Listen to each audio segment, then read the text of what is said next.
예상치 못한 방문객이 왔습니다. 서진이 할머니였어요. 할머니는 병실 문 앞에서 잠시 망설이시더니 들어오셨습니다. 손에는 과일 바구니를 들고 계셨어요. 당신 어머니가 이수진 씨라고 들었어요. 네. 그 사람에 대해서 좀 말해줄래요? 저는 잠시 망설였습니다. 엄마는 평생 혼자 저를 키우셨어요. 식당에서 일하시면서요. 힘들었겠네요. 네. 정말 힘들어 하셨어요.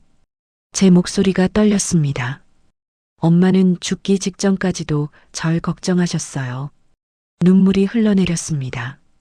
근데 엄마는 잘못한 게 없어요. 엄마는 그냥 사랑했을 뿐이에요.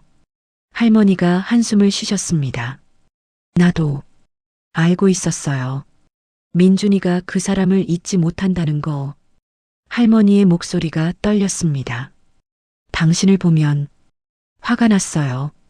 내가 평생 얻지 못한 것을 그 사람은 가졌으니까. 할머니가 제 손을 잡으셨어요. 용서해 줄 수 있겠어요? 바로 그때였습니다. 할머니가 천천히 눈을 뜨셨어요. 사연 시작 전 구독과 좋아요를 눌러주시고 어디서 듣고 계신지 댓글 남겨주시면 그곳으로 행운과 대운이 가득하기를 바라겠습니다. 새벽 4시 알람이 울리기도 전에 저는 눈을 뜹니다. 잠이 모자라 몸은 무겁지만 습관처럼 이불을 걷어차고 일어나 찬물로 얼굴을 씻었습니다. 거울 속 27살 제 얼굴은 또래보다 훨씬 지쳐 보였어요. 눈 밑엔 다크서클이 자리 잡았고 볼은 살이 빠져 광대뼈가 도드라졌죠.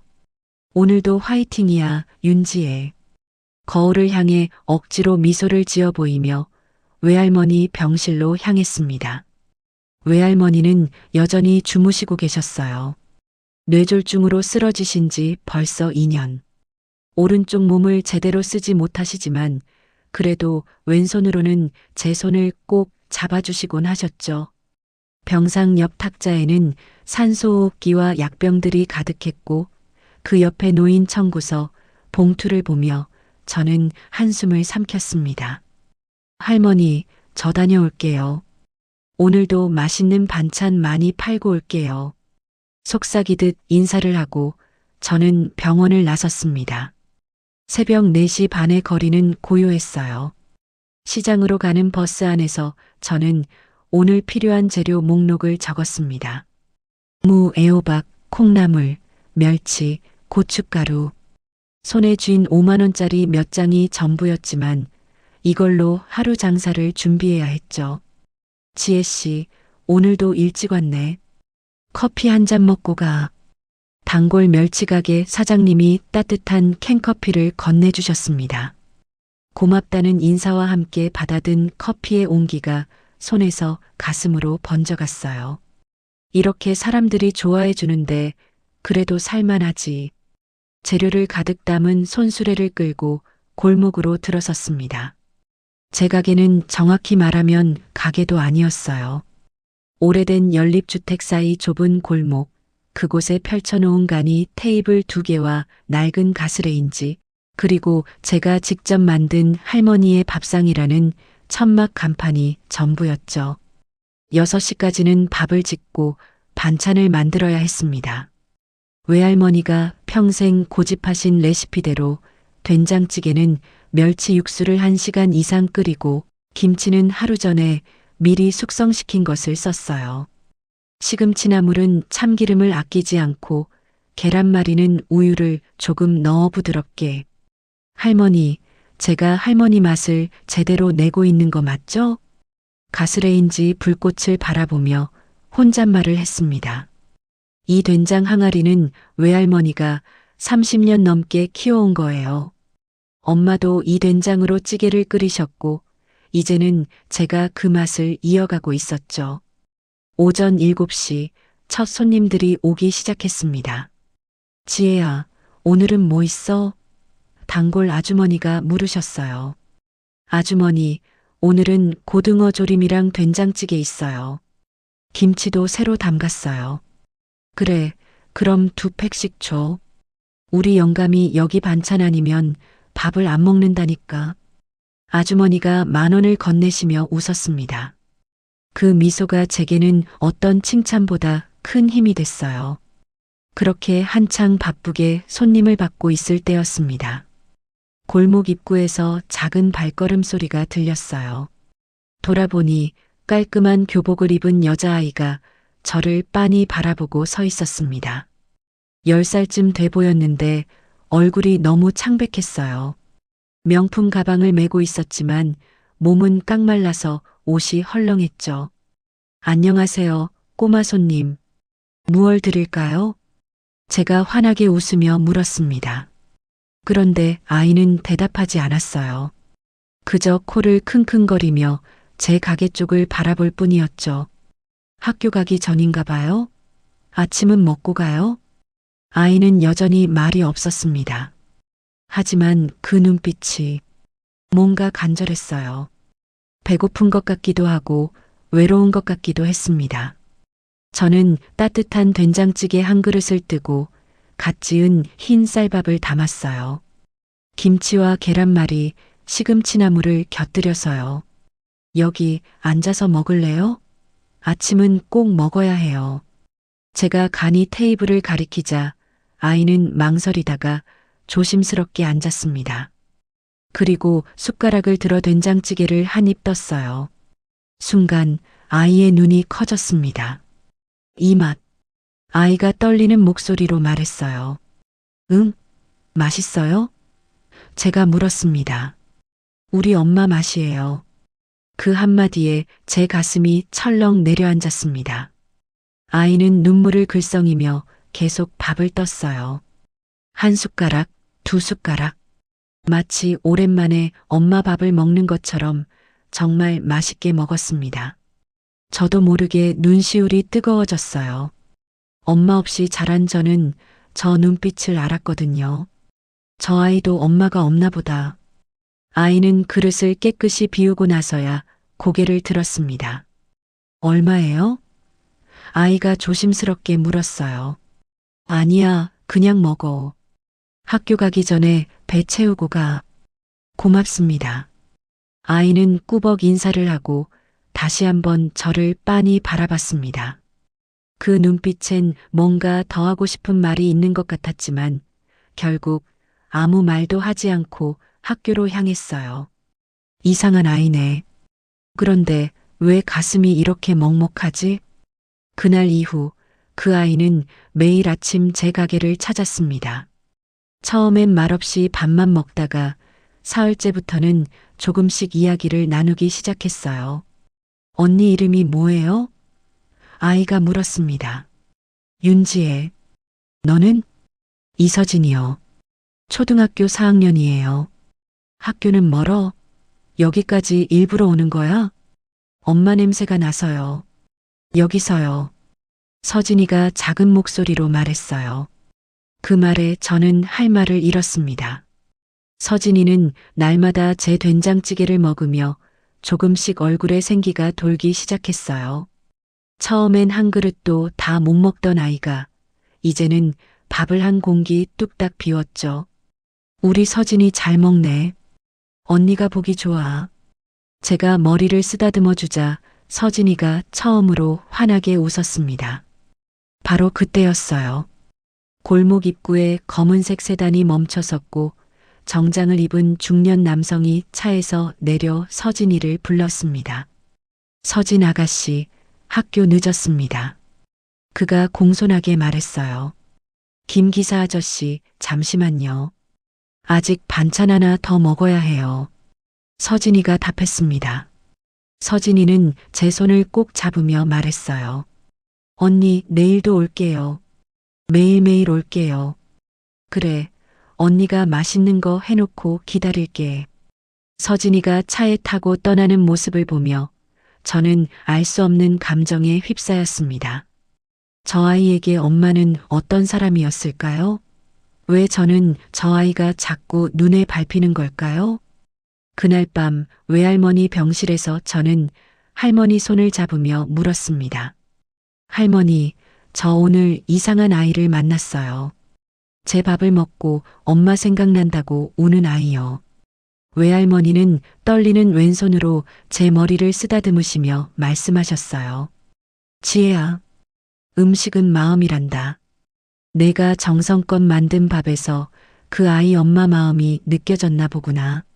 그럼 저도 엄마 마음을 담아서 만든 건가요? 그렇지. 내 엄마가 늘 하던 말이 있어. 밥 한 끼에도 사랑을 담아야 한다고. 그 말을 듣는 순간 왠지 눈물이 났습니다. 엄마. 제가 17에 세상을 떠나신 엄마. 과로로 쓰러져 병원에도 못 가보고 돌아가신 엄마. 엄마, 제가 엄마처럼 누군가에게 따뜻한 밥을 지어줄 수 있을까요? 창밖으로 새벽이 밝아오고 있었습니다. 내일도 또 서진이가 올 거예요. 그 아이를 위해, 그리고 저를 믿고 찾아와 주는 모든 사람들을 위해 저는 오늘도 새벽 4시에 일어날 겁니다. 그게 제가 할 수 있는 가장 따뜻한 사랑이니까요. 일주일이 지났습니다. 서진이는 하루도 빠짐없이 제 가게를 찾았어요. 매일 아침 7시 반 시계처럼 정확한 시간에 골목 입구에 나타났죠. 검은색 세단이 멈춰서면 서진이가 뛰어내려와 제게 달려왔습니다. 언니, 오늘은 뭐 있어요? 서진이의 목소리에는 처음 만났을 때와는 달리 생기가 돌았어요. 하지만 여전히 그 작은 몸은 너무 가늘었고 교복 치마가 헐렁하게 흔들렸습니다. 오늘은 김치찌개랑 두부조림 있어. 서진이가 좋아하는 계란말이도 만들었고, 제가 답하자 서진이가 환하게 웃으며 자리에 앉았습니다. 와, 계란말이요. 언니 계란말이가 제일 맛있어요. 저는 따뜻한 밥을 푸고 김치찌개를 정성껏 담아주었어요. 김이 모락모락 피어오르는 그릇을 서진이 앞에 놓으며 문득 궁금해졌습니다. 이 아이는 집에서 밥을 안 먹나? 서진이가 밥을 먹는 모습을 보면 정말 오랜만에 제대로 된 식사를 하는 것 같았거든요. 한 숟가락 한 숟가락 천천히 아껴 먹듯이. 서진아, 집에서는 아침 안 먹어? 조심스럽게 물었습니다. 집에서도 주는데. 서진이가 숟가락을 멈추고 고개를 숙였어요. 맛이 없어요. 언니 밥이 더 맛있어요. 왜? 집에선 누가 해주시는데? 가정부 아줌마요. 근데 아줌마는 영양사한테 배운 대로만 해요. 칼로리 계산하고 영양소 맞추고. 그래서 맛이 없어요. 서진이의 목소리가 작아졌습니다. 엄마는 이렇게 맛있게 해줬는데. 그 순간 제 가슴이 찡했습니다. 이 아이도 엄마를 잃었구나. 서진이 엄마는 어디 계셔? 물어보면 안 될 것 같았지만 참을 수가 없었어요. 서진이는 한참 동안 말이 없었습니다. 그러다가 조용히 대답했어요. 6년 전에 돌아가셨어요. 교통사고로. 아빠랑 같이. 저는 아무 말도 할 수 없었습니다. 10살 아이가 4살 때 부모님을 모두 잃었다니. 할아버지가 키워주시는데 할아버지는 항상 바쁘셔요. 아침에도 새벽에 나가시고 밤에도 늦게 들어오세요. 서진이가 다시 숟가락을 들었습니다. 그 작은 손이 떨리고 있었어요. 그래서 밤마다 무서워요. 자다가 꿈을 꿔요. 엄마 아빠가 피 흘리고 있는 꿈을. 서진아. 저는 서진이의 손을 잡았습니다. 언니가 매일 아침 여기 있을게. 언니 밥 먹으러 매일 와. 서진이가 고개를 들었어요. 그 눈에 눈물이 글썽였습니다. 정말요? 언니가 없어지면 어떡해요? 없어지지 않아. 언니 여기서 매일 밥 만들잖아. 그 약속이 얼마나 무거운 것인지 그때는 몰랐습니다. 그날 이후 저는 서진이를 위해 더 정성껏 밥을 지었어요. 새벽 4시에 일어나 시장에 가서 가장 신선한 재료를 골랐고 외할머니께 배운 레시피를 하나하나 떠올리며 반찬을 만들었습니다. 지혜야, 요즘 더 바빠 보이네. 단골 아주머니가 물으셨어요. 아침 일찍 오는 단골 손님이 생겨서요. 제가 웃으며 답했습니다. 아이고, 그래. 손님이 늘면 좋은데. 이 골목이 워낙 외진 곳이라. 맞아요. 이 골목은 정말 외졌습니다. 큰 길에서 한참 들어와야 했고, 아는 사람만 찾아오는 곳이었죠. 그래서 장사가 잘 되는 편은 아니었어요. 하루 매출이 10만 원을 넘는 날도 있었지만 3만 원도 안 되는 날이 더 많았습니다. 외할머니 병원비는 한 달에 200만 원, 제 월세는 50만 원, 생활비까지 합치면 턱없이 부족했어요. 그래도 버텨야지. 다른 방법이 없잖아. 어느 날 아침 서진이가 평소보다 일찍 왔습니다. 언니, 오늘은 할아버지랑 같이 왔어요. 서진이가 신이 나서 말했어요. 할아버지? 뒤를 돌아보니 정장을 입은 나이 드신 남자분이 차에서 내려 이쪽을 바라보고 계셨습니다. 60대쯤 되어 보이셨는데 그 눈빛이 예사롭지 않았어요. 카리스마라고 해야 하나 한눈에 봐도 평범한 분이 아니었습니다. 서진이가 매일 여기 온다고 해서 한번 와봤습니다. 그분이 공손하게 인사하셨어요. 아, 네. 어서 오세요. 저는 당황해서 앞치마를 만지작거렸습니다.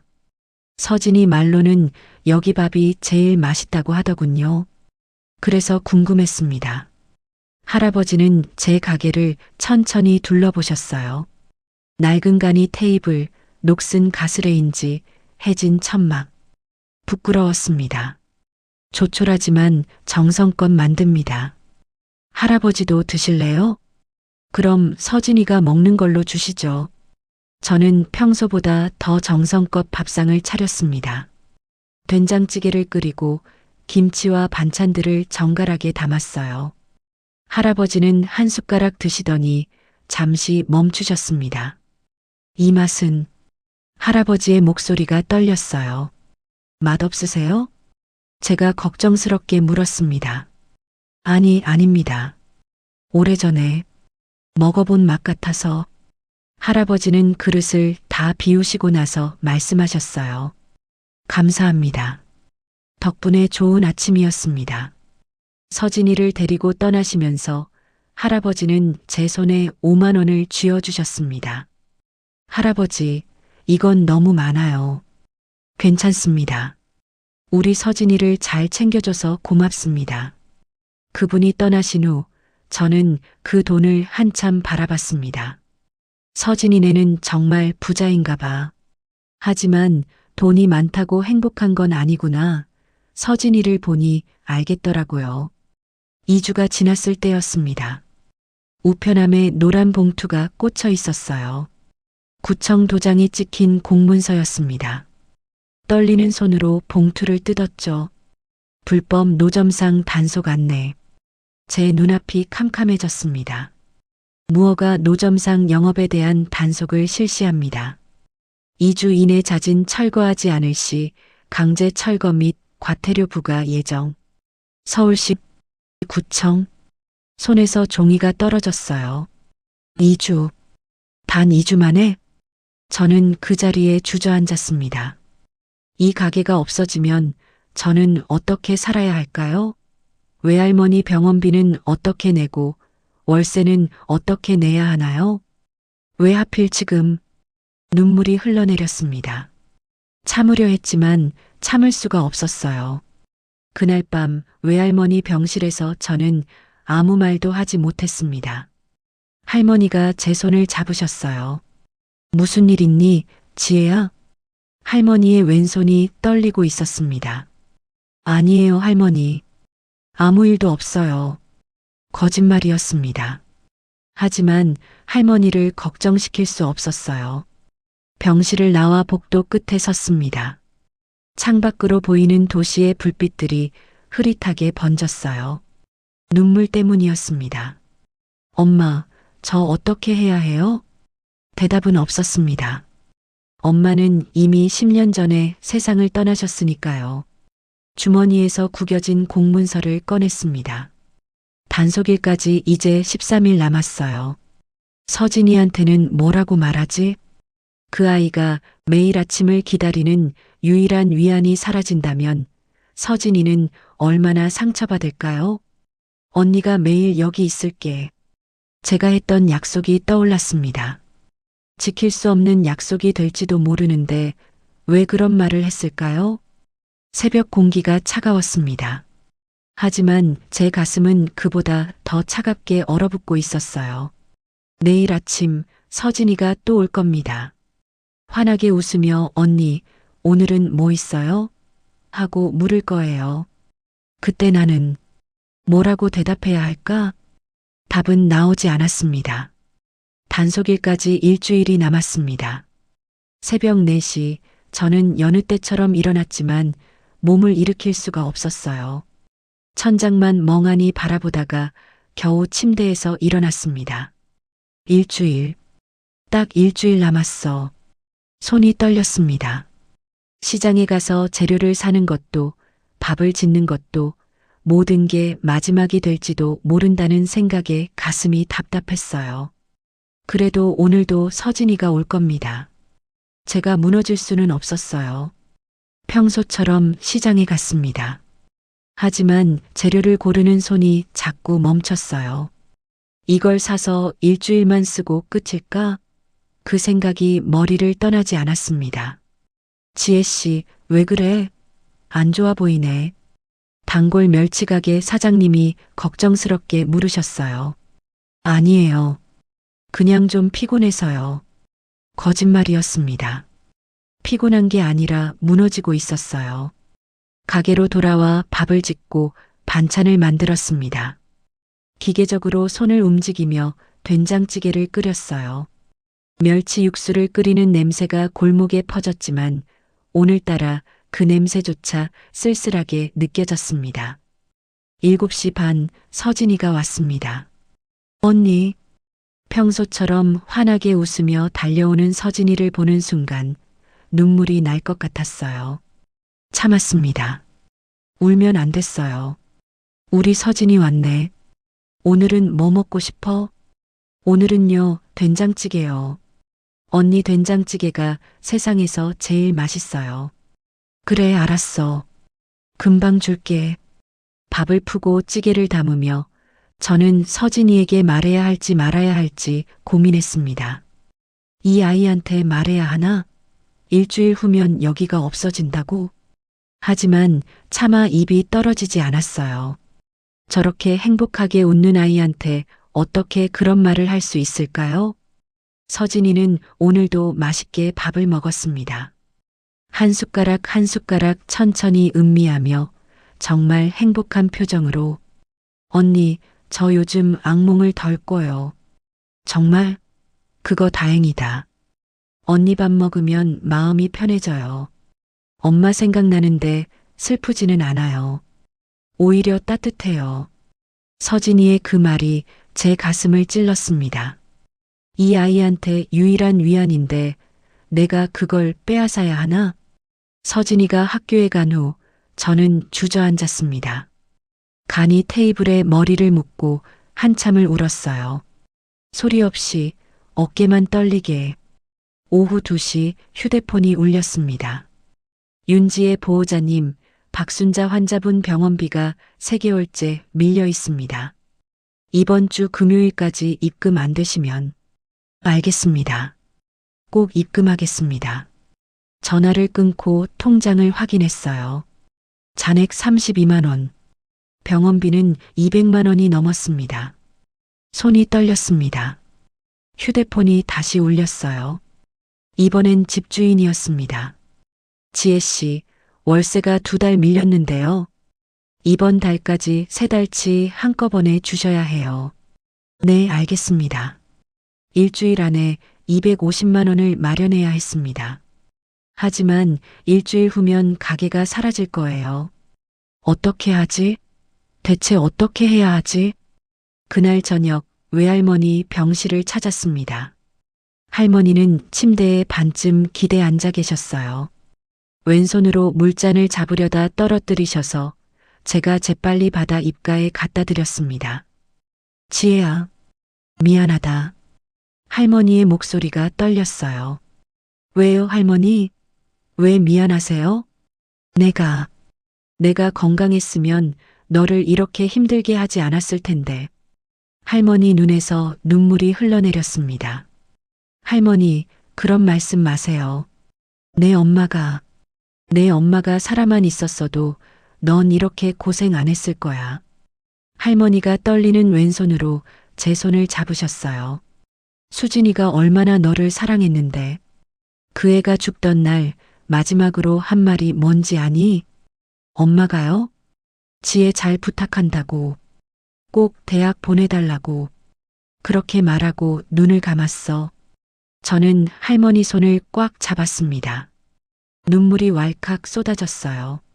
엄마, 17살 제가 학교에서 돌아왔을 때 이미 차갑게 식어 있던 엄마. 식당에서 새벽부터 밤늦게까지 일하시다가 과로로 쓰러져 병원도 못 가보고 돌아가신 엄마. 할머니, 엄마는 왜 혼자 저를 낳으셨을까요? 아빠는 왜 없는 거예요? 할머니가 한참을 말씀하지 않으셨습니다. 그러다가 작은 목소리로 말씀하셨어요. 내 엄마는 그 사람 얘기를 절대 안 했어. 단 한 번도. 왜요? 상처가 너무 컸나 봐. 내가 5살 때 한 번 물어본 적 있잖니. 아빠는 어디 있냐고. 저도 기억났습니다. 어렴풋이. 그때 내 엄마가 뭐라고 했는지 기억하니? 그 사람은 없는 사람이라고. 우리 인생에 없는 사람이라고. 할머니의 목소리가 떨렸습니다. 그 뒤로 내 엄마는 그 사람 얘기를 입에 담지도 않았어. 출생신고서에도 붙일란을 비워뒀지. 혼자 낳아서 혼자 키우겠다고. 저는 아무 말도 할 수 없었습니다. 아빠, 제 아빠는 대체 어떤 사람이었을까? 그날 밤 병실을 나와 복도 창가에 섰습니다. 서울의 야경이 반짝였지만 제 눈에는 아무것도 들어오지 않았어요. 휴대폰의 단속일까지 남은 시간을 계산했습니다. 정확히 6일 13시간 42분. 6일 안에 기적이 일어나지 않으면 모든 게 끝이야. 그 순간 휴대폰이 울렸습니다. 낯선 번호였어요. 여보세요?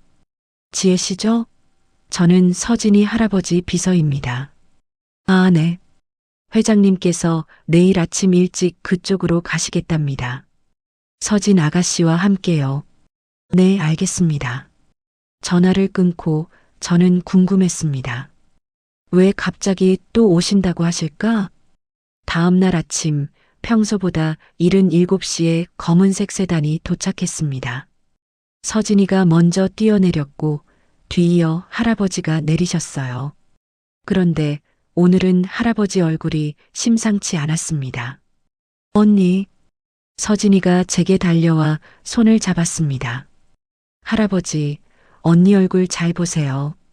제가 맞다니까요. 서진이가 할아버지를 돌아보며 말했어요. 우리 엄마랑 똑같이 생겼어요. 할아버지가 보셔도 깜짝 놀라실 거예요.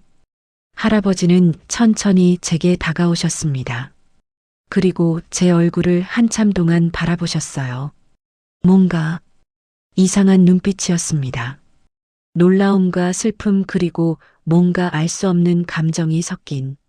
실례지만 성함이 어떻게 되시죠? 윤지혜입니다. 부모님은? 할아버지의 목소리가 떨렸어요. 어머니는 10년 전에 돌아가셨고 아버지는 없습니다. 없다니요? 출생신고서에 이름이 없어요. 엄마 혼자 저를 낳으셨어요. 할아버지의 얼굴이 하얗게 질렸습니다. 어머님 성함은 이수진이었습니다. 그 순간 할아버지가 비틀거리셨어요. 제가 황급히 부축했습니다. 할아버지, 괜찮으세요? 할아버지는 한참을 아무 말도 못하셨습니다. 그저 제 얼굴을 뚫어지게 바라보시기만 했어요. 미안하지만 잠시 앉을 수 있을까요? 간이 의자를 들이자 할아버지는 천천히 앉으셨습니다. 이수진. 할아버지가 그 이름을 중얼거리셨어요. 마치 오래전 잃어버린 무언가를 떠올리는 것처럼. 저는 알 수 없었습니다. 왜 이분이 엄마 이름을 듣고 저렇게 놀라시는지. 하지만 한 가지는 확실했어요. 뭔가 큰 일이 벌어지고 있었습니다. 할아버지가 돌아가신 후 저는 멍하니 서 있었습니다. 이수진이라는 이름을 듣고 저렇게 놀라시다니. 대체 무슨 일일까요? 그날 저녁 서진이한테서 전화가 왔습니다. 언니, 할아버지가 오늘 하루 종일 서재에만 계셔요. 밥도 안 드시고요. 왜? 어디 아프신가? 아니요. 그냥 뭔가 생각하시는 것 같아요. 언니 얘기하면서요. 내 얘기를? 네. 제가 엿듣긴 했는데 비서 아저씨한테 전화하시면서 이수진이라는 이름을 조사해 보라고 하시더라고요. 가슴이 철렁 내려앉았습니다. 왜 엄마 이름을 조사하시려는 거지? 전화를 끊고 나서 저는 한참을 멍하니 서 있었습니다. 다음 날부터 이상한 일들이 벌어졌습니다. 시장에 갔을 때 단골 가게 사장님들이 수군거렸어요. 지혜야, 어제 정장 입은 사람이 너 찾아왔더라. 네. 누가요? 명함 주고 갔는데 대한건설 회사 사람이라던데? 너 무슨 일 있니? 저도 잘 모르겠어요. 그날 오후 정말로 정장을 입은 남자가 가게로 찾아왔습니다. 윤지혜 씨 맞으십니까? 저는 대한건설 강태윤 회장님의 비서입니다. 아, 네. 회장님께서 몇 가지 여쭤보고 싶은 게 있다고 하셨습니다. 비서는 정중했지만 질문들은 날카로웠어요. 어머님 성함이 이수진 맞으십니까?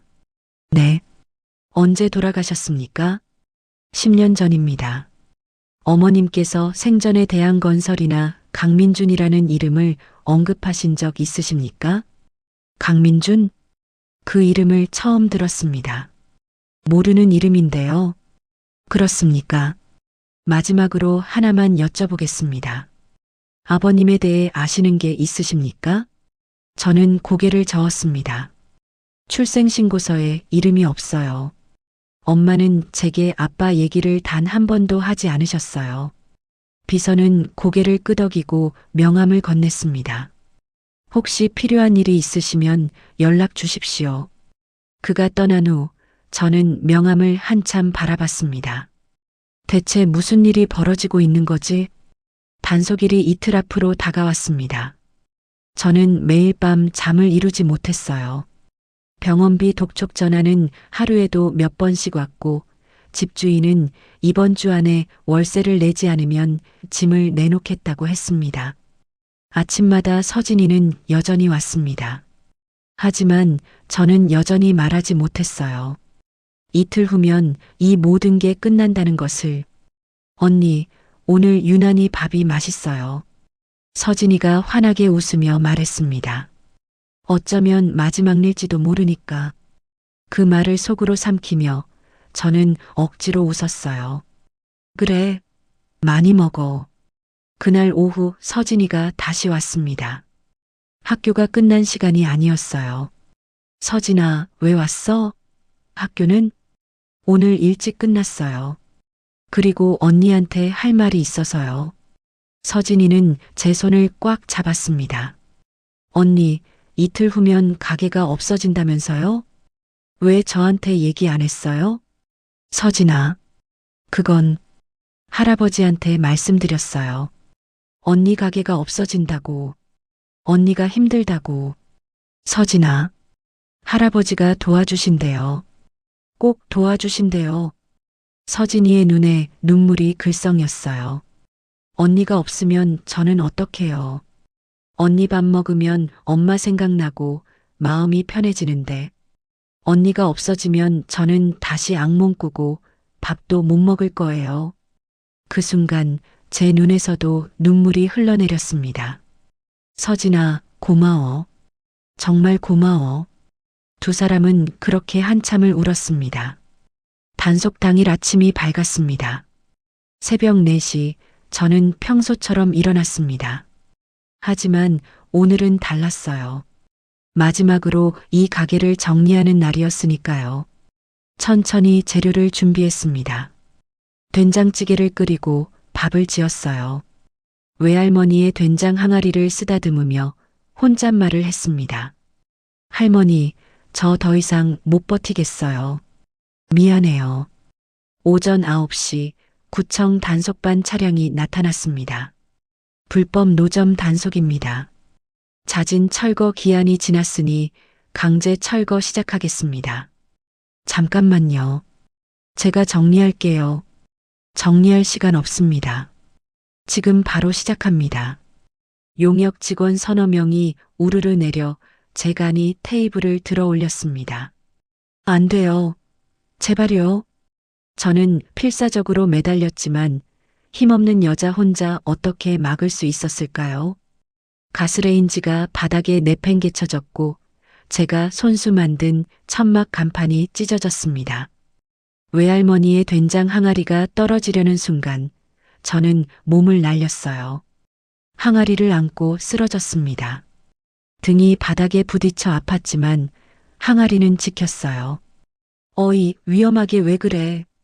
용역 직원이 소리쳤지만 저는 항아리를 품에 안고 일어나지 못했습니다. 엄마, 할머니, 미안해요. 눈물이 주르륵 흘러내렸습니다. 바로 그때였습니다. 당장 멈춰. 위험 있는 목소리가 골목에 울려 퍼졌습니다. 고개를 들어보니 서진이 할아버지가 서 계셨어요. 정장을 입은 비서와 함께.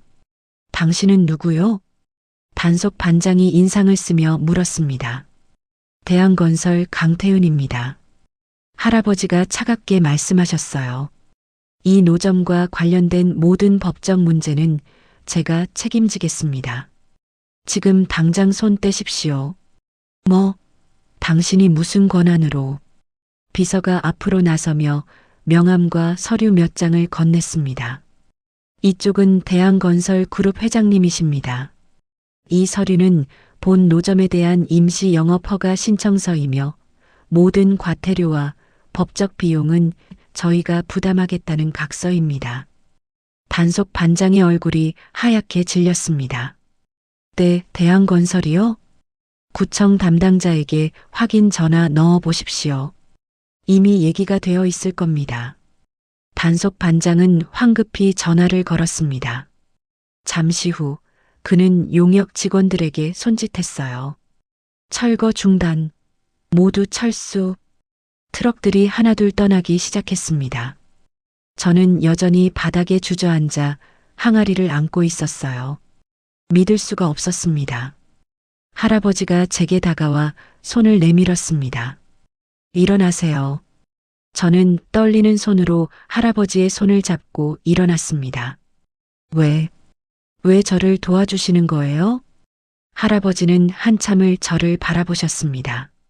그 눈빛에는 복잡한 감정이 담겨 있었어요. 서진이가 당신이 없으면 안 된다고 하더군요. 그리고 잠시 멈추시더니 덧붙이셨습니다. 그리고 나도 당신에 대해 확인하고 싶은 게 있습니다. 확인이요? 당신 어머니 이수진과 내 아들 강민준의 관계를요. 그 순간 제 심장이 멎는 것 같았습니다. 강민준, 그 이름이 제 아버지일 수도 있다는 건가요? 강민준, 그 이름이 머릿속을 맴돌았습니다. 할아버지는 저를 차에 태우고 조용한 카페로 데려가셨어요. 개인 룸이었습니다. 문이 닫히자 할아버지는 오랫동안 말씀하지 않으셨어요. 먼저 사과부터 해야겠습니다. 할아버지의 목소리가 떨렸습니다. 28년 전에 제가 저지른 일에 대해서요. 저는 할아버지를 바라봤습니다. 그분의 눈에는 깊은 후회가 담겨 있었어요. 제 아들 강민주는 당신 나이쯤 되었을 때 한 여자를 사랑했습니다. 할아버지가 천천히 말씀을 이어가셨어요. 이수진, 작은 식당 딸이었죠. 민준이가 대학생 때 그 식당에서 아르바이트를 했습니다. 거기서 수진 씨를 만났어요. 제 가슴이 쿵 내려앉았습니다. 민준이는 정말 그 아이를 사랑했습니다. 집에 데려왔을 때 눈빛을 보면 알 수 있었어요. 할아버지의 목소리가 작아졌습니다. 하지만 저는 반대했습니다. 격렬하게 반대했죠. 대한건설 차남이 식당 딸과 결혼한다? 말도 안 되는 일이었습니다. 저는 아무 말도 할 수 없었습니다. 민준이를 불러 말했습니다. 너 정신 차려라. 그런 여자는 우리 집안 며느리 될 수 없다. 너는 이미 정해진 사람과 결혼해야 한다. 할아버지가 고개를 숙이셨어요. 민준이는 반항했습니다. 일주일 동안 집에 들어오지도 않았죠. 하지만 결국 제가 이겼습니다. 어떻게요? 회사를 걸었습니다. 내가 그 여자와 계속 만나면 너는 대한건설에서 완전히 손을 떼야 한다. 형에게 모든 걸 넘기겠다고. 할아버지의 손이 떨렸습니다. 민준이는 사흘 동안 고민했습니다. 그리고 찾아와 말했어요. 아버지 뜻대로 하겠습니다. 수진 씨와 헤어지고 정략 결혼하겠습니다. 저는 숨이 막혔습니다. 민준이가 수진 씨에게 마지막으로 만나자고 했다더군요. 그리고 헤어지자고 말했답니다. 회사 때문에 어쩔 수 없다고, 미안하다고. 할아버지가 눈을 감았습니다. 수진 씨는 그 자리에서 울었다고 합니다. 하지만 민준이를 원망하지 않았대요. 그저 행복하게 살라고 자기는 괜찮다고 말했답니다. 제 눈에서 눈물이 흘러내렸습니다. 엄마, 민준이는 한 달 후에 정략 결혼을 했습니다. 재벌가 딸이었죠. 지금 서진이 할머니입니다. 할아버지가 저를 바라보셨어요. 그런데 어제 비서가 조사한 바로는 수진 씨가 그 시기에 이미 임신 중이었다더군요. 네. 수진 씨는 그 사실을 알고 있었을 겁니다. 하지만 민준이에게 말하지 않았어요. 이미 정략 결혼이 확정된 상황에서 말해봐야 민준이만 괴로울 거라고 생각했겠죠. 할아버지의 목소리가 떨렸습니다. 그래서 혼자 당신을 낳아서 키운 겁니다. 10년 동안 혼자. 저는 두 손으로 얼굴을 감쌌습니다. 엄마, 그렇게 힘들었구나. 민준이는 그 사실을 끝까지 몰랐습니다. 결혼 생활을 했고 서진이를 낳았죠. 행복하지는 않았지만 책임감으로 살았습니다. 할아버지가 한숨을 내쉬었습니다. 그러다가 6년 전 교통사고로 세상을 떠났습니다. 아내와 함께. 서진이가 말했던 그 사고였습니다. 민준이는 죽기 전까지 수진 씨를 잊지 못했습니다. 가끔 혼자 그 식당 근처를 서성이곤 했다더군요. 할아버지가 저를 똑바로 바라보셨어요. 지혜 씨, 혹시 DNA 검사를 받아주실 수 있겠습니까? DNA 검사요? 당신이 정말 민준이 딸인지 확인하고 싶습니다. 저는 한참을 생각했습니다. 확인한다고 뭐가 달라질까요? 엄마는 이미 돌아가셨고 그분도 돌아가셨는데. 하지만 할아버지 눈빛을 보니 거절할 수가 없었습니다. 알겠습니다. 검사 받겠습니다. 일주일 후 결과가 나왔습니다. 할아버지는 저를 다시 그 카페로 불러내셨어요. 손에 봉투를 들고 계셨습니다. 지혜 씨, 결과가 나왔습니다. 할아버지가 봉투를 여셨습니다. 손이 떨리고 있었어요. 친자 확률 99.99%. 그 말을 하는 순간 할아버지는 봉투를 떨어뜨리고 얼굴을 두 손으로 감싸셨습니다. 미안합니다. 정말 미안합니다. 할아버지가 울고 계셨어요. 내가 당신 부모님을 갈라놓았습니다. 내가 당신 어머니를 그렇게 힘들게 만들었어요. 내가 민준이를 불행하게 만들었고. 할아버지, 그만하세요. 저는 할아버지 손을 잡았습니다. 이미 다 지나간 일이에요. 할아버지 잘못만은 아니에요. 아닙니다. 내 잘못입니다. 돈과 체면 때문에 두 젊은이의 사랑을 짓밟았어요. 그 결과가 당신을 이렇게 힘들게 만들었습니다. 그날 이후 제 인생은 완전히 바뀌었습니다. 할아버지는 저를 대한건설 본사로 데려가셨어요. 임원들을 모아놓고 말씀하셨습니다. 이 아이가 제 손녀입니다. 죽은 차남 민준의 딸이에요. 회의실이 술렁거렸습니다. 앞으로 이 아이를 강민준의 법적 상속인으로 인정하겠습니다. 할아버지, 그건 지혜야. 이건 내가 너에게 할 수 있는 최소한의 보상이야. 저는 어리둥절했습니다. 갑자기 재벌가 손녀가 된다니. 외할머니도 VIP 병실로 옮겨졌습니다. 최고의 의료진이 배치되었고 모든 병원비는 회사에서 부담했어요. 지혜야, 이게 꿈이니? 외할머니가 제 손을 잡으며 물으셨습니다. 저도 잘 모르겠어요, 할머니. 내 엄마가 하늘에서 도와준 게 아닐까? 외할머니의 눈에서 눈물이 흘러내렸습니다. 수진이가 그 사람을 끝까지 사랑했다는 걸 이제야 알았구나. 미워했지만 사랑했구나. 가장 놀란 사람은 서진이었습니다. 언니가 진짜 제 언니예요? 서진이가 믿을 수 없다는 표정으로 물었습니다. 그런가 봐. 나도 아직 실감이 안 나. 와, 그럼 우리 진짜 가족이 된 거예요. 서진이가 제게 달려와 안겼습니다. 언니, 이제 진짜 가족이에요. 서진이의 그 순수한 기쁨을 보니 저도 웃음이 났습니다. 그래, 이제 우리 가족이야. 하지만 모든 게 순탄했던 건 아니에요. 어느 날 할아버지가 저를 서재로 부르셨습니다. 거기에는 한 여자가 앉아 계셨어요. 50대쯤 되어 보이는 우아한 옷차림의 여성이었습니다. 지혜야, 이분은 서진이 할머니란다. 여자는 저를 차갑게 바라봤습니다. 당신이 민준이 혼의 자식이라는 거죠? 그 말에 제 가슴이 철렁 내려앉았습니다. 말 조심하시오. 할아버지가 화를 내셨지만 여자는 개의치 않았어요. 사실이잖아요. 민준이가 바람 피워서 낳은 아이. 그걸 이제 와서 손녀라고 인정한다고요? 저는 아무 말도 하지 못했습니다. 죄송하지만 저는 엄마가 홀로 절 낳아 키우셨어요. 아버지가 결혼하신 줄도 몰랐고요. 여자가 비웃듯 말했습니다. 그럴 리가 있나요? 돈이 목적이었겠죠. 그만. 할아버지가 자리에서 일어나셨습니다. 당신이 28년 전에 무슨 짓을 했는지 나는 알고 있어. 민준이가 수진 씨에게 연락하려 할 때마다 당신이 막았잖소. 여자의 얼굴이 하얗게 질렸습니다.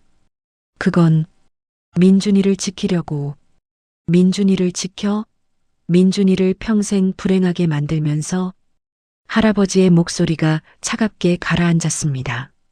이제 와서 죄 없는 아이한테 화풀이하지 마시오. 잘못은 우리가 했소. 당신도 나도. 여자는 더 이상 아무 말도 하지 못했습니다.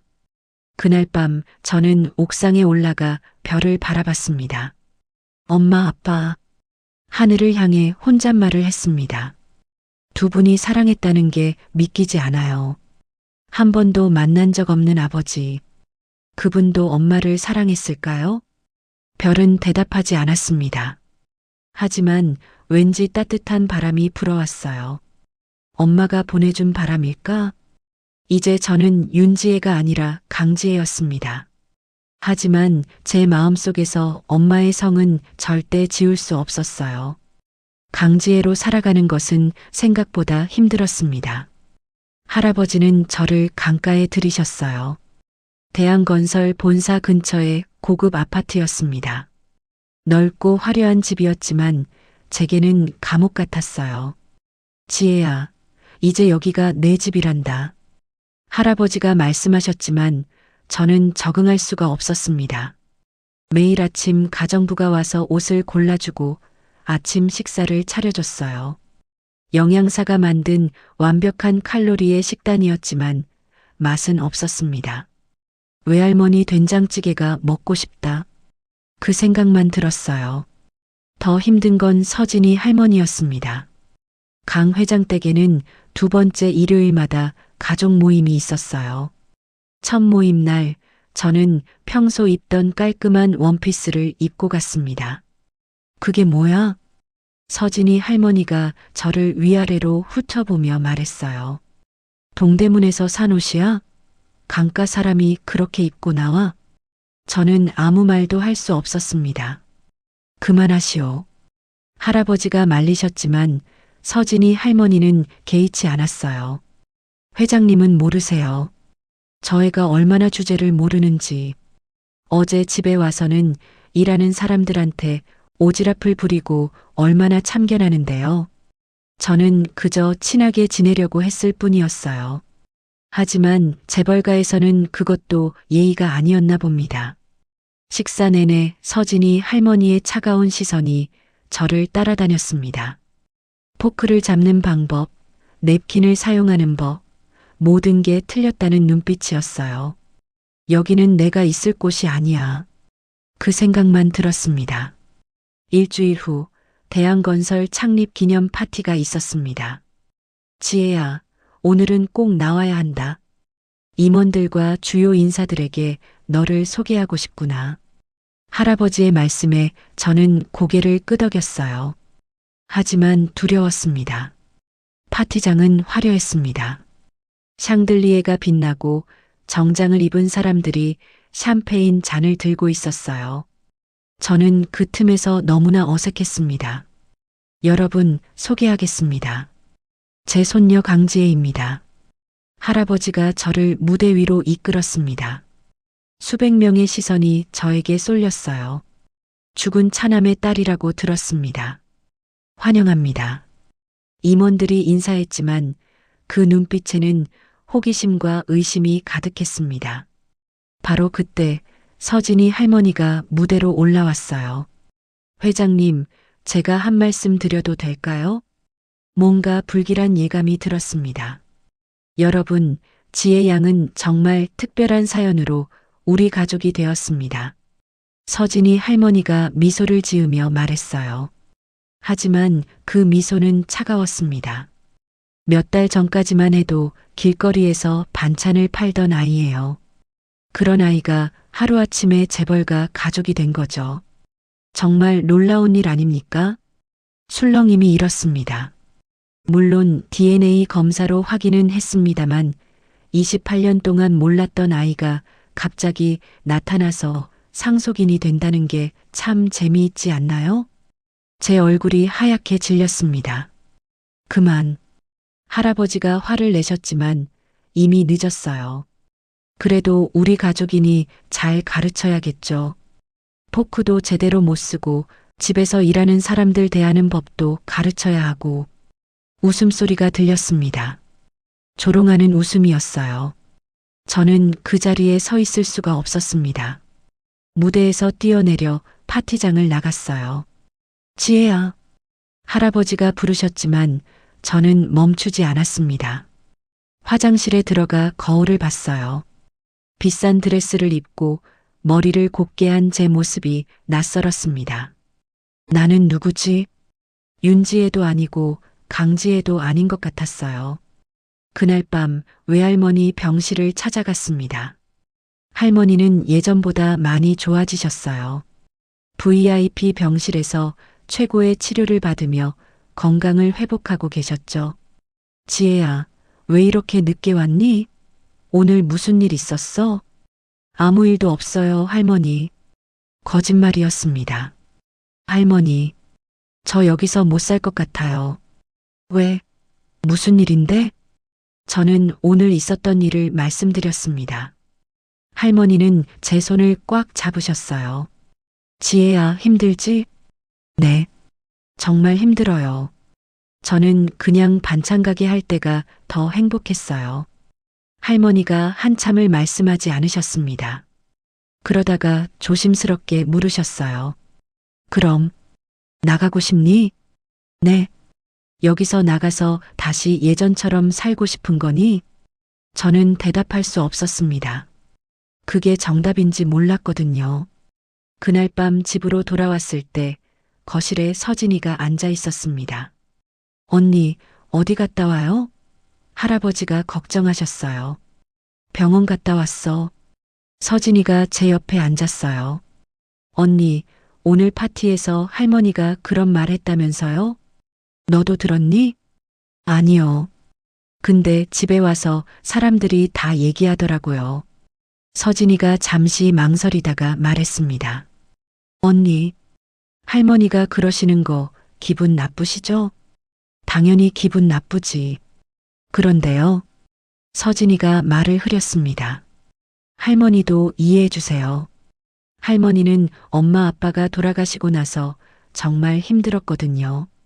저를 키우느라 많이 외로우셨어요.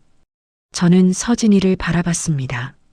그런데 언니가 갑자기 나타나서 할머니 입장에서는 좀 당황스러우실 수도 있잖아요. 그 말에 제 가슴이 철렁 내려앉았습니다.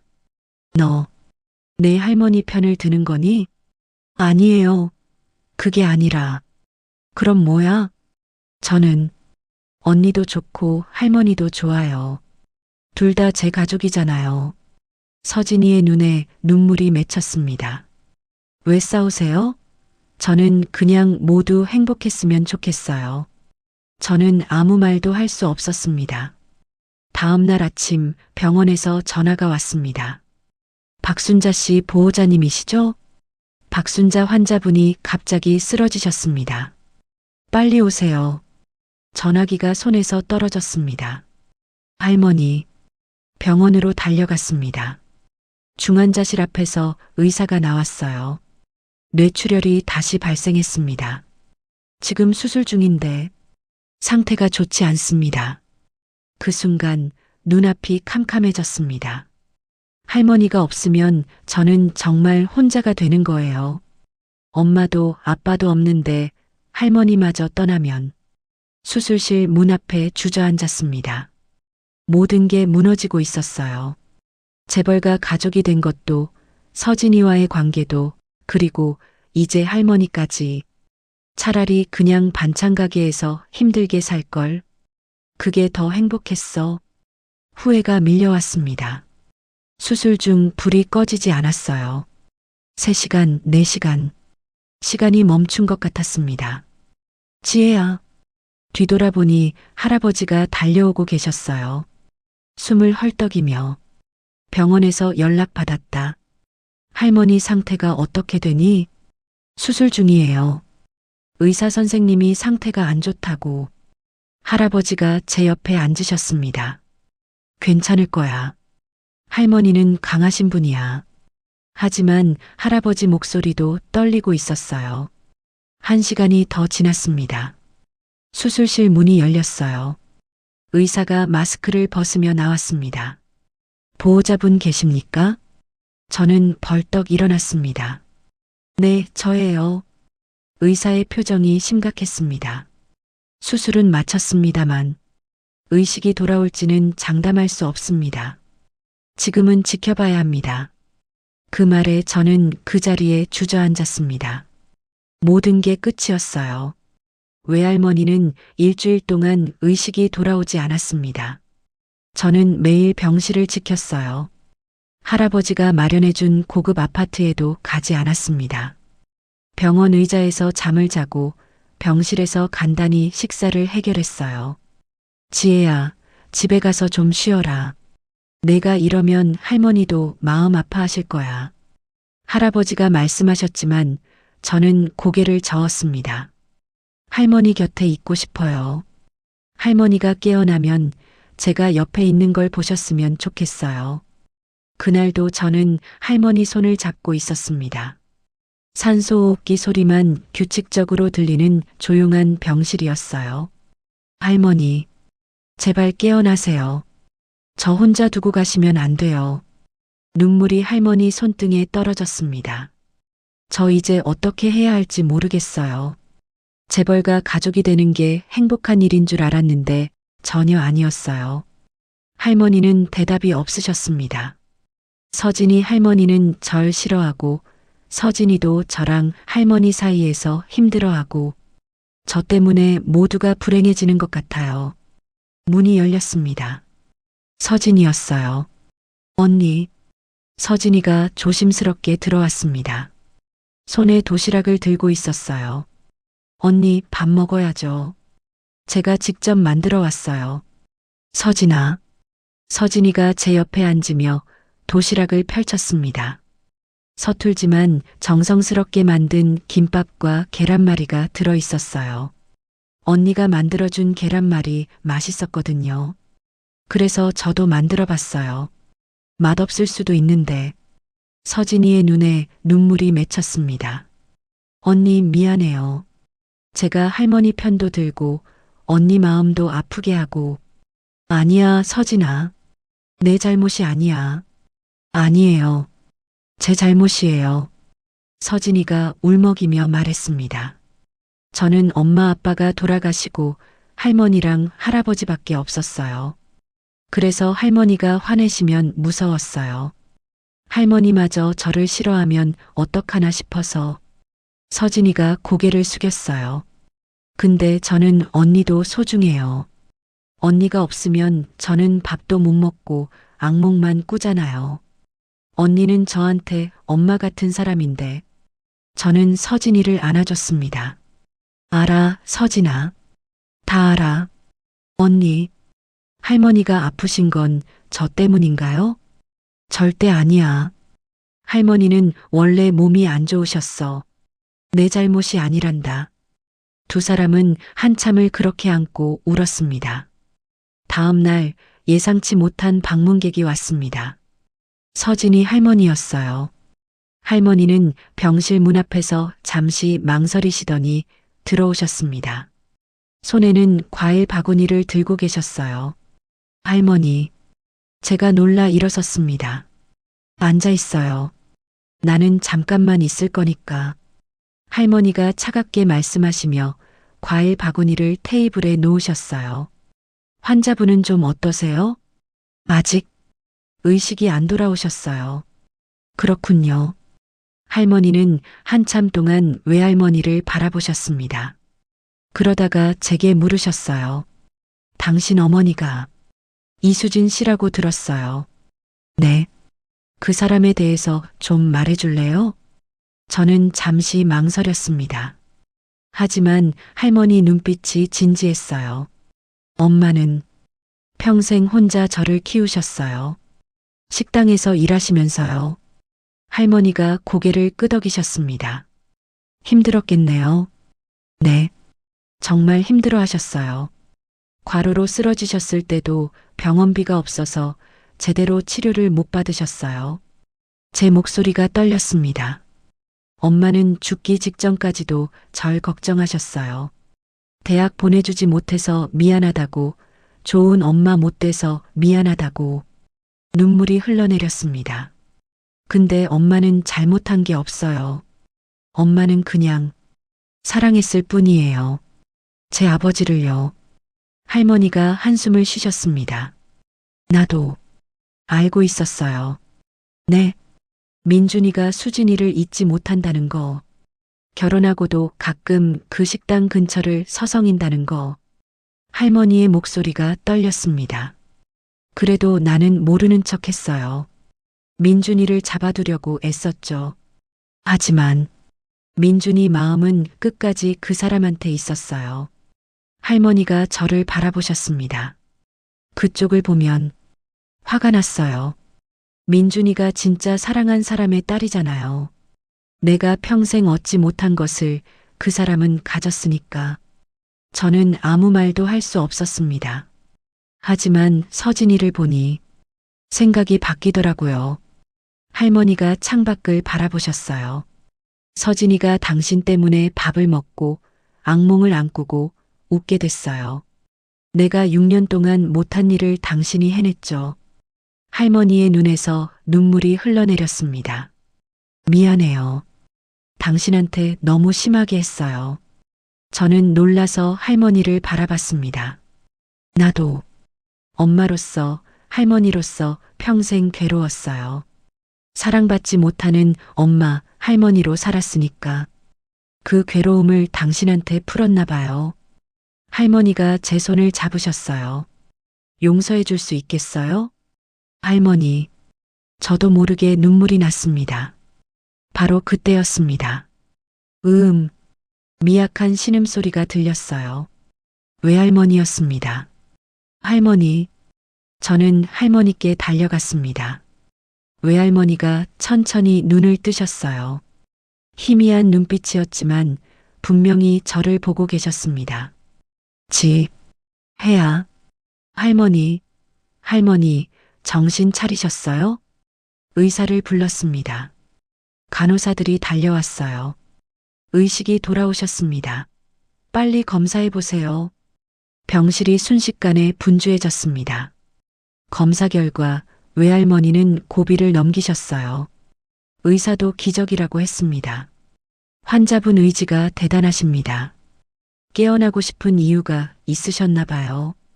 그날 밤 병실에는 특별한 손님들이 모였습니다. 할아버지, 서진이 할머니, 그리고 저. 외할머니는 아직 힘드셨지만 우리를 한 명씩 바라보셨어요.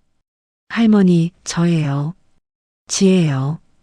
외할머니가 떨리는 왼손으로 제 손을 잡으셨습니다. 엄마, 닮았구나. 네, 할머니. 저 엄마 닮았죠? 외할머니가 할아버지를 보셨습니다. 감사합니다. 우리 지혜, 지켜주셔서. 할아버지가 고개를 숙이셨어요. 제가 해야 할 일입니다. 제 손녀니까요. 외할머니가 서진이 할머니를 보셨습니다. 두 분은 한참 동안 눈빛을 나누셨어요. 우리 다 불쌍한 여자들이네요. 서진이 할머니가 눈물을 닦으며 말씀하셨습니다. 자식들이 사랑하고 죽어도 남은 건 우리잖아요. 우리가 아이들 키우고 우리가 버티고. 외할머니가 고개를 끄덕이셨습니다. 이제 우리끼리 잘 지내야죠. 그 순간 서진이가 두 할머니 사이에 섰습니다. 맞아요. 우리 다 가족이에요. 할아버지도 할머니 두 분도 언니도 저도. 서진이의 밝은 목소리에 모두가 웃었습니다. 이틀 후 외할머니가 완전히 의식을 회복하셨을 때 저는 결심을 말씀드렸습니다. 할아버지, 저 대한건설에서 일하고 싶어요. 할아버지가 놀라셨어요. 일을 하고 싶다고?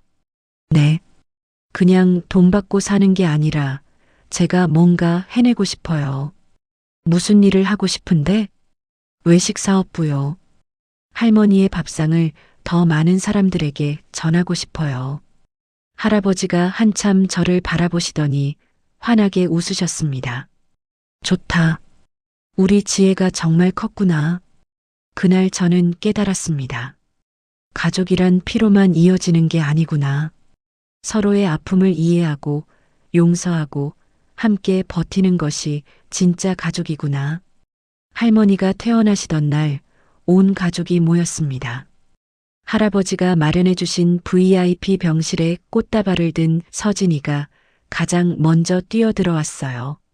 할머니, 드디어 퇴원하시네요. 축하드려요. 서진아, 천천히. 할머니 아직 조심하셔야 해. 제가 말렸지만 할머니는 환하게 웃으시며 서진이를 안아주셨습니다. 비록 왼쪽 팔은 아직 불편하셨지만 오른팔로 서진이를 꼭 껴안으셨어요. 우리 서진이 할머니 때문에 많이 걱정했지? 아니에요. 할머니는 용감하신 거예요. 꼭 깨어나셨잖아요. 할아버지와 서진이 할머니도 들어오셨습니다. 서진이 할머니는 할머니께 조심스럽게 다가오셨어요.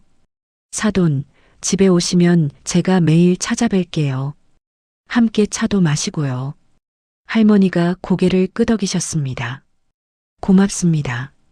우리 서로 힘이 되어 드려요. 이제 가족이니까요. 두 분이 손을 잡으셨습니다.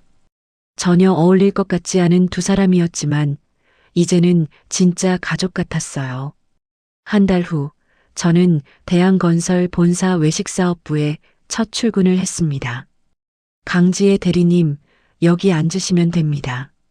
신입사원처럼 긴장한 저를 선배 직원이 안내해 줬어요. 책상 위에는 이미 명패가 놓여 있었습니다. 외식사업부 기획팀 강지혜. 명패를 보는데 눈물이 날 것 같았어요. 윤지혜에서 강지혜로.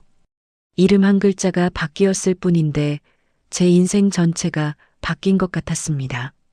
지혜야, 첫 출근 어떠니? 할아버지가 사무실로 전화를 주셨어요. 떨려요, 할아버지. 제가 잘할 수 있을까요? 넌 이미 7년 동안 자영업을 했잖니. 누구보다 현장을 잘 아는 사람이야. 자신감을 가져라. 할아버지의 목소리가 따뜻했습니다. 그리고 지혜야, 실패해도 괜찮아. 우린 가족이니까. 전화를 끊고 나서 저는 한참을 멍하니 앉아 있었습니다. 우린 가족이니까. 그 말이 얼마나 큰 의미인지 이제는 알 것 같았어요. 저녁에는 할아버지 댁에서 가족 식사가 있었습니다. 할머니도 휠체어를 타고 오셨어요. 재활 치료를 받고 계시지만 오른손은 꽤 자유롭게 쓰실 수 있게 되셨습니다. 언니, 오늘 첫 출근 어땠어요? 서진이가 신나서 물었어요. 엄청 떨렸어. 근데 생각보다 사람들이 다 친절하더라. 당연하죠. 언니는 회장님 손녀잖아요. 아니야, 서진아. 제가 서진이 머리를 쓰다듬었습니다. 나는 그냥 강지혜야. 떳떳하게 일해서 인정받고 싶어. 역시 멋있어요, 언니. 식탁에는 특별한 음식이 차려져 있었습니다. 할머니가 레시피를 알려주시고 집에 요리사가 만든 된장찌개였어요. 사돈, 맛이 어떠세요? 서진이 할머니가 조심스럽게 물으셨습니다. 할머니가 한 숟가락 드시고는 고개를 끄덕이셨어요. 우리 집 맛이 이렇게 전해지네요. 할아버지가 된장찌개를 드시더니 눈을 감으셨습니다. 28년 전 민준이가 그렇게 좋아하던 맛이었어요. 할아버지의 목소리가 떨렸습니다. 아들을 제대로 지켜주지 못해서 미안합니다. 그 때문에 당신 딸도 당신도 우리 지혜도 고생했죠.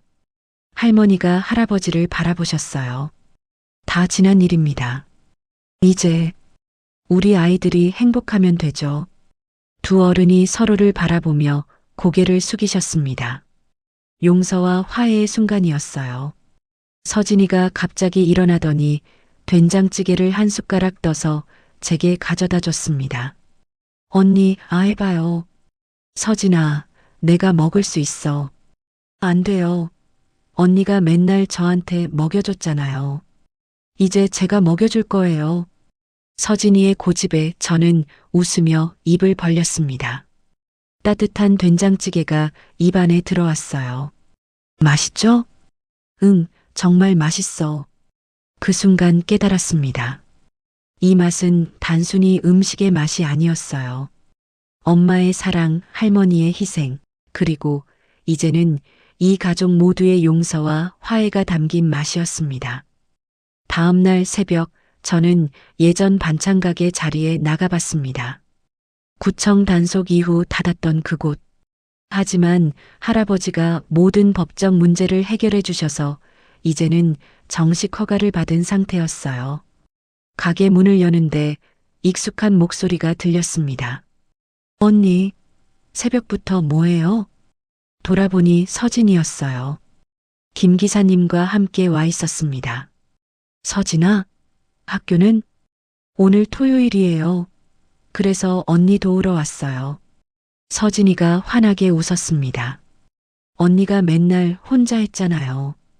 이제는 제가 도와줄게요.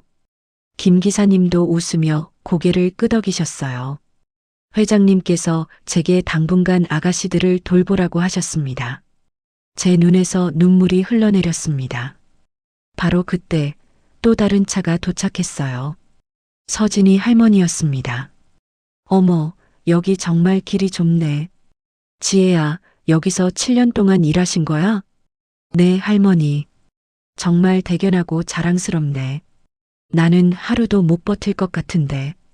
서진이 할머니가 진심으로 감탄하셨어요. 나도 같이 도와줄게. 뭘 하면 되지? 할머니, 안 그러셔도 돼요. 아니야. 나도 배우고 싶어. 이 맛이 뭔지. 그날 아침 우리는 함께 장을 봤습니다. 60대 재벌가 여성, 27세 반찬가게 사장, 10세 초등학생. 전혀 어울리지 않는 조합이었지만 시장 사람들은 우리를 보며 웃었어요. 이거 얼마예요?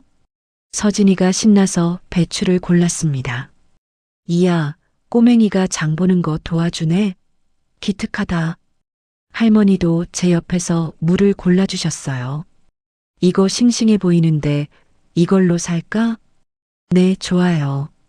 우리는 장바구니 가득 재료를 샀습니다. 그리고 가게로 돌아와 함께 반찬을 만들기 시작했어요. 서진이는 서툴지만 열심히 팔을 다듬었고 할머니는 신기한 듯 제 손놀림을 지켜보셨습니다. 지혜는 손이 정말 빠르네. 7년 하면 다 이래요, 할머니. 7년. 혼자서? 네. 할머니가 잠시 말없이 저를 바라보셨어요. 정말 대단하다. 나 같으면 포기했을 거야. 포기할 수 없었어요. 저한테는 아프신 할머니가 있었으니까요. 첫 손님이 왔습니다. 예전부터 오시던 단골 할아버지였어요. 오, 지혜씨. 다시 열었구만. 그새 많이 걱정했어. 할아버지, 오랜만이에요. 오늘은 특별히 된장찌개 서비스예요. 할아버지가 된장찌개를 드시더니 엄지를 치켜 세우셨습니다. 역시 이 맛이야. 할머니한테 배운 맛이지?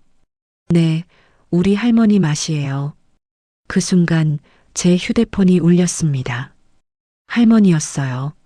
할머니, 어떻게 전화하셨어요? 할머니의 목소리가 들렸습니다.